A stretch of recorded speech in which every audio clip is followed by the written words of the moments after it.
fine. So my next guest is ready to join me here on my Guinness World Record longest interview marathon. And sir, as part of our Guinness World Record attempts, please can you introduce yourself to me? I'm Dr. Henry Oseusu. Okay. Where have you specialized as a doctor? Okay. A lot of areas. Apparently plastic surgery. Plastic surgery. Yeah. Let me talk about plastic surgery. I've had plastic surgery. What is that? Can you take me through that process? Like you have burns and we need to get plastic. All right. That's quite interesting. Yeah. So medicine itself, like every medical doctor, you read more about medicine and surgery. So that's your first doctorate degree. Every medical doctor, to be called a medical doctor, you have to first qualify pass for medicine and surgery. Medicine and so surgery. You have two bachelors at the same time, Bachelor of Surgery and Bachelor of Medicine. Okay. So that you call it MBBS. Okay. That's medicine and surgery. So from there, you can also now continue to choose another area. So me, I chose surgery, and that is plastics, which I did. Plastic surgery, as you said, is a wide, it's a very broad. Is it just the normal plastics we know? No. So why the term plastic? Plastic means straightening. Oh, okay. Straightening or repair. Okay. Let's say repair, surgical repair. So anywhere that ends with plastic, it means repair, surgical repair. Okay. So it can be outside the body or inside the body. So it's a very broad. Very, very. At what point do you think a patient would need a plastic surgery? Okay. So there are so many points. Number one, as you mentioned, you are very clever. That's burns. Burns. Most people in Africa, I think we are more, conversant with the burns case. But then also we have conditions whereby there'll be torsion of the skin, maybe injuries of the skin. Your skin wipe off after accident, and then we have to reconstruct. And this demands techniques. So we have to maybe, if there is no skin at that injured part, we have to make sure we reconstruct it. How do? We extend some areas of the skin, give the time to the patient, take off the excess skin that we have created, and then implant. That is skin grafting. What is the difference between plastic surgery, skin grafting, and body sculpting? Okay, so let me make it simple. Plastic surgery, we have areas of plastic surgery. If someone sees a plastic surgeon, and the person has done all the areas of plastics, we call plastic and reconstruction surgery. So this area we include aesthetics. Okay. We can talk about reconstruction, that is surgical repair, and then the other one that is cosmetology, which you popularly call it liposuction, lipofilling. Yeah. That is the tummy tuck. Those ones that you do you do that? We did all. So can you do that? Yes. Because I understand there is a huge market for that area. Yeah, so liposuction, and there is a huge market for that. So we doctors, we do things gradually, especially for me. I'm an international person, so as I'm in your country, I have protocols I'm going through, and when the time comes, I'll give you the best. How much is it going to cost someone for a lipo session? It will depend on the size of the body. Okay. Yes, the size, the area, the amount of fat there, which might be extracted, and then the type of method you want to use. We have the traditional method, which you may take the fat and then implant at an area. For example, a lady has a very big tummy and has a small breast, and she will come for cosmetology. You have to, take a picture and design a new body structure for the patient. The doctor would have to do that? Yes. You design on a paper or something before? How is it done? You have to do more pictures. It has to be more picturing. You take photos. Then with the photos that you take, you'll be able to see the main architecture of the person. And now you look at the new face, how you want to do. So if the patient want to construct a boobs, a big breast, but the tummy is big, it means you are going to do suction. That's the liposuction. You are going to extract the fat from the abdomen, make the abdomen slim. And then what happens to the SS skin? Because definitely if you do the extraction, there is going to be an SS skin. So this is not going to be an opening. It's just going to be an incision into. So like octomy, like we're going to make incision into, and then we have a machine to extract the fat into a container, and then we centrifuge, purify it, and then implant into the breast. Design it to make it as. Is it not harmful to the body? What you are, because well, it is and it's not. People want to be very beautiful. People want to look beautiful, so they will come for it. But every surgical operation has its complication.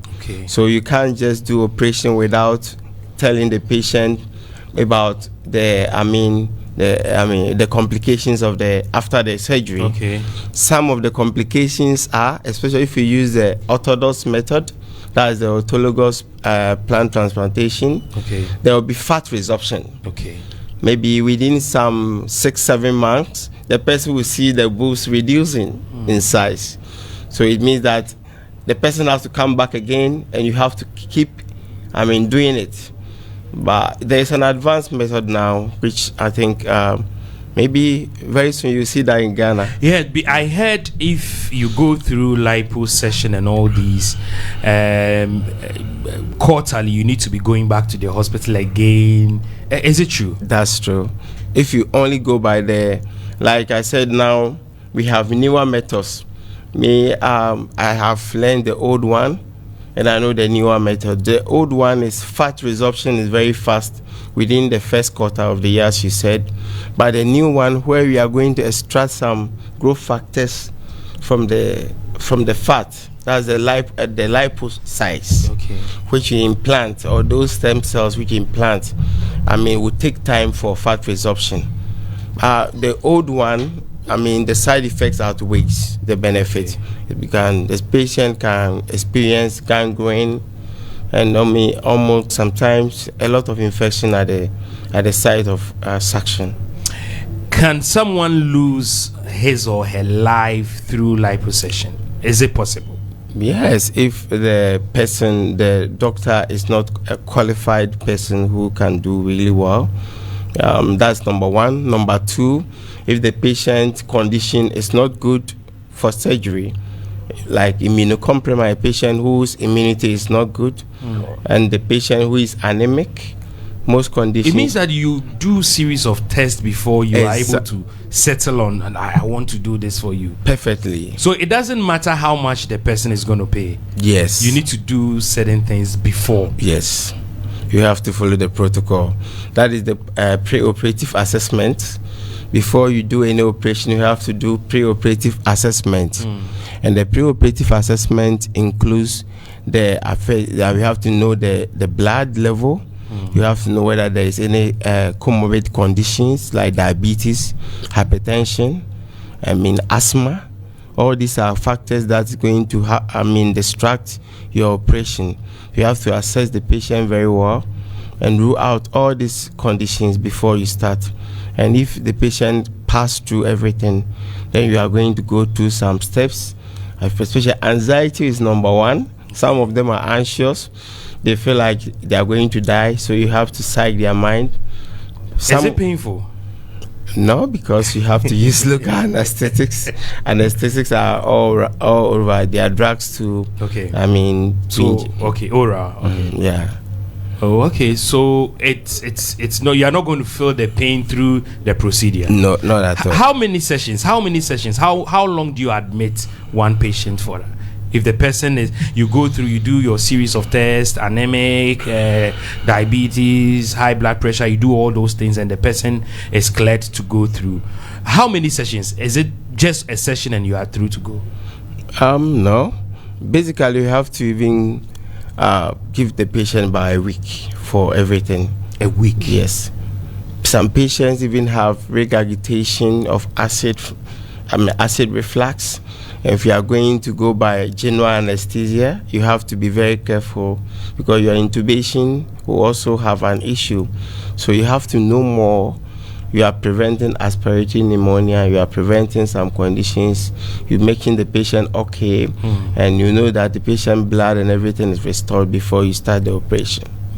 So you need to do all these things. I said. Doc, I ask you, averagely, the cost of liposuction, averagely, how much is it going to cost? 20 to 50,000 USD or cedis? Ghana cedis is okay. We are in Ghana now. So. Okay, so 20 to 50,000 cedis. Yes. It depends on the body. Yes. And what you have to do. The type of surgery the patient is requiring. So quarterly, after I'm done, I need to be. Are you going to put me on medication? When they do it for people, are they put on medications? That is the most important question you've asked. Most complications after surgery is what we are looking for.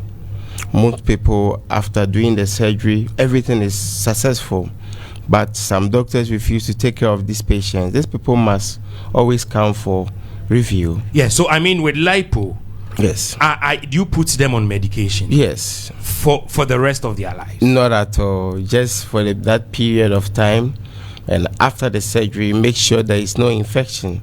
Probably redress the wound, the incision part, and also make sure the patient, doesn't have any infection. Okay. So the patient may come for review at least 2 weeks after the operation. And you keep on till you see that the patient is okay. Do you put them under special diets? Are they going to be under special diet? What they have to eat? Yes. Yes, I've always talk about this. Sometimes patients come to the plastic surgery department requesting for liposuction. We look at the body architecture and advise them on diet. And even preferably, if they can go on diet, would have been better because some kind of food they eat will cause the fat accumulation. So if they could stop eating those type of food, and the body will be able to, the person will be able to admire the body. So some food I keep mentioning, the fatty foods. After every liposuction, you have to avoid those things. Yeah, don't eat too much fat, and don't also eat too much carbohydrates or the glucose containing food, because they also turn back into fat and accumulate. If the person doesn't listen to this advice, it means that you're going to go back to your exactly. And that 20 to 50,000 cedis is. Yes, some people don't care. They can still come back again because they want to be beautiful. Doc, is it advisable for us to even do this? Yes and no. Okay. Because some people really need it. Some people really need it because naturally they came by a body that is deformed, so they really need it. But some people, when you look at them, you see that everything is perfect, just they have to modify their life. Yeah. So those people don't need it.